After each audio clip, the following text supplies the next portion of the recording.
上一集我展示咗2027年8運同9運嘅風水擺件，但係其實啲擺件係有多款選擇㗎。100、600、800呢3顆財星催財嘅擺件，最好係按照自己愛好嘅選擇。所以喺今集我就列出每一顆星嘅幾款擺件以供參考。100桃花星喺9運係第2顆進氣星，喺任何宮位都可以催旺嘅。催桃花姻緣可以放粉紅色嘅水種百合花，要將百合花放喺粉紅色嘅玉如意旁邊。玉如意嘅作用就係幫助桃花嘅姻緣順順利利、和和諧諧。催人緣、催貴人，我會用白色嘅百合花，又或者係用白色嘅水晶球。白色係代表金，金係水嘅印星，印星係代表貴人。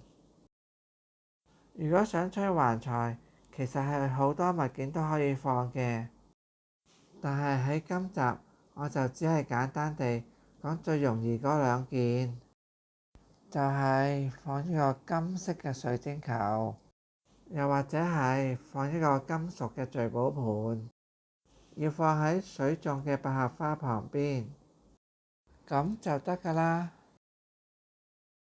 關於催事業，係可以放一隻白玉璽，又或者係放一隻金屬嘅馬，係要放喺水種嘅白色百合花旁邊㗎。一般化2克小病星，我會單用5帝錢、風鈴或者葫蘆。喺9運2克係第3位進氣星，如果想化煞同時又催旺事業，咁係可以放2件物件，就係6帝錢加一對黑曜石龍龜啦。不過我個人係鍾意喺100嗰度催事業多啲。3碧爭吵星喺9運係失令嘅，除咗3運，任何運我都會選擇化解。咁3碧嘅助星向星又使唔使化解啊？唔化解係冇問題嘅，但係千祈唔好催旺佢啊。不過如果助星向星係喺大門口嗰度，咁就必須要化解啦。同流年星一齊化解，咁就家和萬事興啦。化3碧睇落好似好簡單，只係喺個宮位度放啲紅色物品就得，放幾個利是封就化解到3碧。但係如果唔化解3碧，咁麻煩就大啦。除非係獨居，否則同家人係好容易發生爭吵㗎。爭吵嘅結果一般都係雙輸，因為吵贏嗰一個情緒會容易暴躁，炒輸嗰一位就會容易憂鬱。咪用金屬嘅物品都可以化解3碧嘅咩？係可以嘅，因為用克嘅方法啊嘛。3碧屬木，咁我咪用金克木嘅方法咯，去克制住3碧嘅木。不過我個人都係鍾意用化多啲，原因係如果3碧嘅宮位有水嘅物品，就唔可以用金，因為水係會通金克木嘅關，咁金就克唔到木㗎啦。46文昌星係智慧星，喺9運失令，所以只可以喺流年催旺。催旺46會增強記憶力、思考敏捷，所以讀緊書嘅、做緊文書工作嘅就要催旺46文昌星啦。我會用4支水種富貴竹，或者係屬木嘅文昌塔，又或者係放4支文昌筆。5黃大病星除咗五運，任何運都要化解。涉五黃，我通常單用安忍水，但係如果五黃係喺南方，咁我就會加多一件金屬物品放喺安忍水旁邊。如果二黑五黃同宮，咁我亦都會加多2件金屬物品放喺安忍水旁邊。不過要注意嘅就係，五黃係唔可以俾木嘅物品克嘅，因為五黃係唔怕克嘅。用木嘅物品克佢，就會容易引發回祿之災，反效果㗎。所以當發現五黃嘅宮位有3碧或者4祿喺度，咁就要用一啲火嘅元素，就係利用一啲紅色嘅物品去通關，形成木生火，火生土。哇！咁五黃有火去生旺，啲凶性咪加強？唔使驚，只要加件紅色嘅陶瓷葫蘆去化木，再加多件六帝錢放喺安忍水旁邊就得㗎啦。六白橫財星喺九運失令，所以只可以喺流年催旺。催橫財，我會用陶瓷嘅聚寶盤，又或者係用金屬嘅聚寶盤。催事業，我會將玉璽同埋一隻金屬馬一齊放。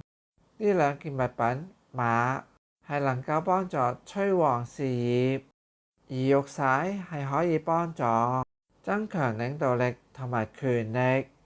當發覺工作壓力大嗰陣，係可以加多件玉如意。玉如意係可以幫助放鬆身心㗎。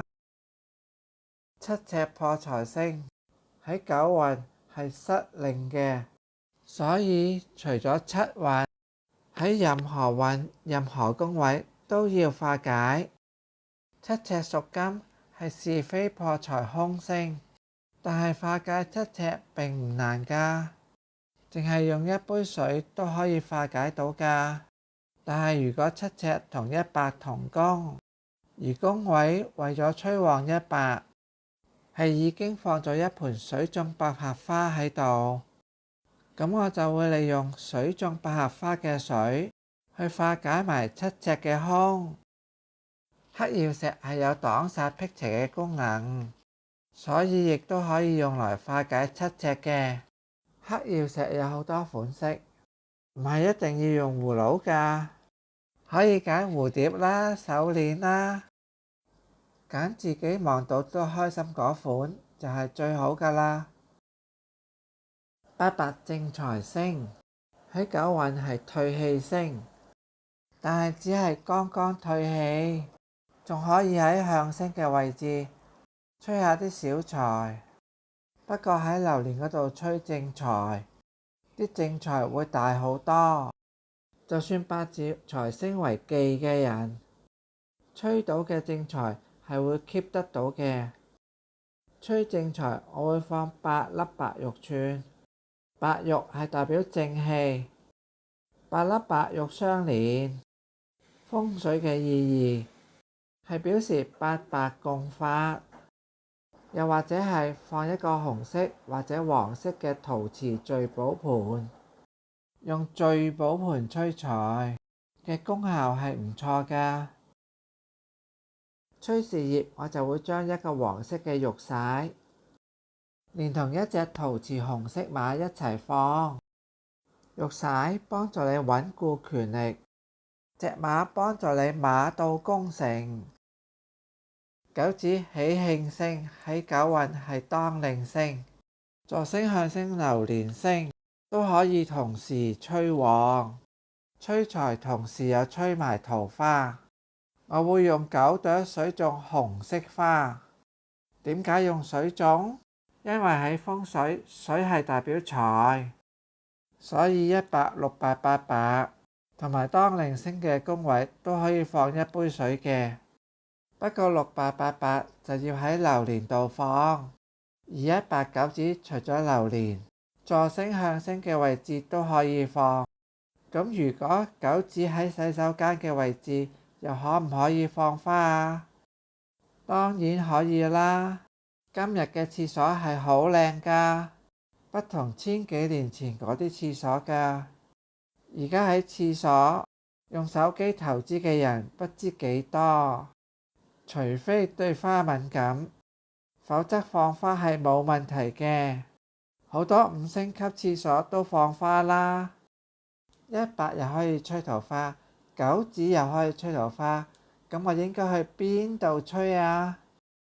想結婚生兒育女嗰啲就喺9指度吹，想拍散拖嗰啲，唔想結婚嗰啲就喺100度吹。如果唔想放鮮花，咁可以放水種嘅大葉植物，因為啲葉係綠色嘅，綠色係可以生旺9指嘅火。粉紅色或者紫色嘅水晶球喺向星或者榴蓮星嘅位置都可以放，2個位置都可以催財嘅。如果喺座星嘅位置放，咁就催人緣、催健康啦。今集講完啦，好多謝你嘅收睇，拜拜。